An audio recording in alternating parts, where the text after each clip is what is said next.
15 September প্রাণী সম্পদ অধিদপ্তরের মহাপরিচালক ডাক্তার মোহাম্মদ রেয়াজুল হক স্বাক্ষরিত এক চিঠিতে সরকার নির্ধারিত নতুন দাম জানানো হয়, যেখানে ডিম, ব্রয়লার মুরগি ও সোনালী মুরগির দাম নির্ধারণ করা হয়েছে। আমরা বাস্তবিক অর্থে সেগুলোর প্রয়োগ আছে নাকি নেই, উৎপাদক পর্যায়ে, খুচরা পর্যায়ে, পাইকারি পর্যায়ে কি রেট এবং সেগুলো বাস্তবতার সাথে মেলে কিনা, দয়া করে আপনি যে জেলা থেকে দেখছেন একটু কমেন্ট করে জানাবেন। এই চিত্রগুলো যখন আপনার সোশ্যাল মিডিয়াতে আসবে তখন এগুলো জায়গা মতো পৌঁছাবে, পরবর্তীতে তারা কাজ করতে সহজ হবে কিংবা কাজ করতে বাধ্য হবে।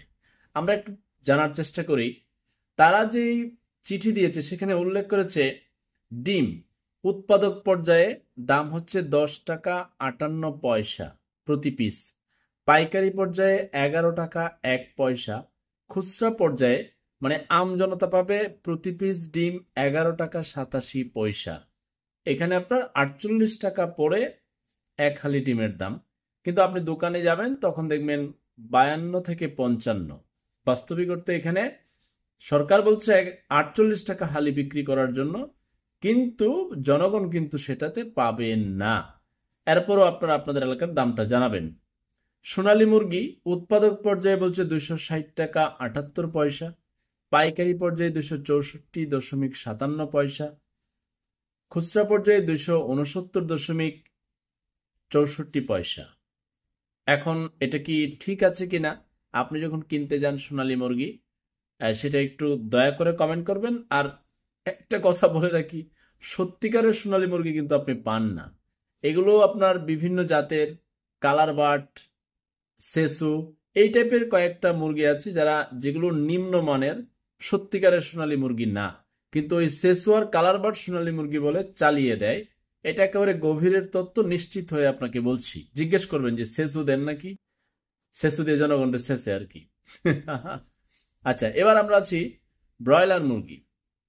এই যে ব্রয়লার মুরগি মানে পোলট্রি মুরগি, আপনি সাদা মুরগি যে নামে চিনেন, এটা উৎপাদক পর্যায়ে তারা রেট ধরেছে 168.91 পয়সা, পাইকারি পর্যায়ে 172.61 পয়সা, খুচরা পর্যায়ে 179.59 পয়সা।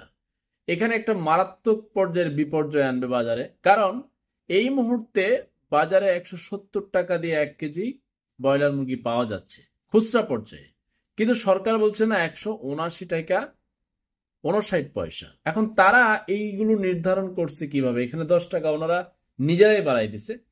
তারা হয়তো চিন্তা করছে খামারিদের কথা ভাবতে হবে, কিন্তু এরা যে এই কাজগুলো করে কোন গবেষণার ভিত্তিতে করে? আমরা খাবারের দাম যদি না কমে কোনোদিনই মুরগির দাম কিংবা মুরগির ডিমের দাম কমানো সম্ভব না না না।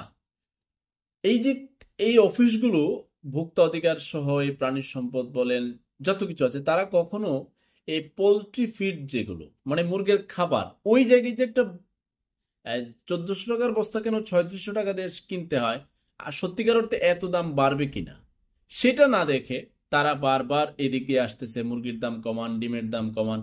খাবারের দাম না কমাইলে কেমনে কমাইব রে ভাই? এখন তাতে কি হচ্ছে? খামারিরাও মরছে, জনগণও মরছে। মাঝখানে ওই যে পোলট্রি ফিডের যারা বড় বড় ইন্ডাস্ট্রি, তারা কিন্তু লালে লাল, আর জনগণের বাত্তি নিব্বা যেতেছে। ওই জায়গাটা যেতে হবে তো। পার্শ্ববর্তী দেশ থেকে যে ডিম আনলো 5 টাকা প্রতি পিস, খরচে গিয়ে 60 টাকা বলো, তাহলে ওরা 5 টাকা পিসে বাংলাদেশকে ডিম দিছে, তাহলে তারা লাভ করে দিছে। তাহলে তারা কিভাবে ওই ডিম 5 টাকা পিস বিক্রি করতে পারে? কারণ তাদের খাবারের দাম কম। যেটা আমাদের 3200 টাকা বস্তা, ওইটা নাকি ওইখানে 1400, 1600, 1500 টাকা বস্তা। তাহলে মূল জায়গায় তো হাত দিতে হবে বাংলাদেশকে। সেই জায়গায় হাত না দিলে ওই বিতর্কই থেকে যাবে, মাঝখান দিয়ে সব গুল্লা। এর মধ্যে পোল্ট্রি মুরগির তো মারাত্মক পেস লাগাই দিচ্ছে। বাজারে 170 টাকা আছে, সরকার কয়ে দিচ্ছে 179.59 টাকা। তো মাঠ পর্যায়ে জরিপ করে নাই নিশ্চিত। অফিসে এসি রুমের ভিতরে বৈশা কিছু দাম নির্ধারণ করে দিয়ে আসছিল, কিন্তু অতীতের সরকারগুলো, জনগণ কিন্তু খেপে গেছে ওইগুলোর। এখনো যদি এই তামসা করেন আপনারা, মাঠ পর্যায়ে লোক কাজ না করায়া এবং জায়গা মতে সেন্টার পর্যায়ে না পৌঁছায়, খাবারের দাম না কমায়া, বাচ্চার দাম না কমায়া, আপনি কখনোই তো মুরগির দাম কমাইতে পারবেন না, মুরগির ডিমের দাম কমাইতে পারবেন না। চ্যালেঞ্জ দিলাম আপনাকে। আল্লাহ হাফেজ।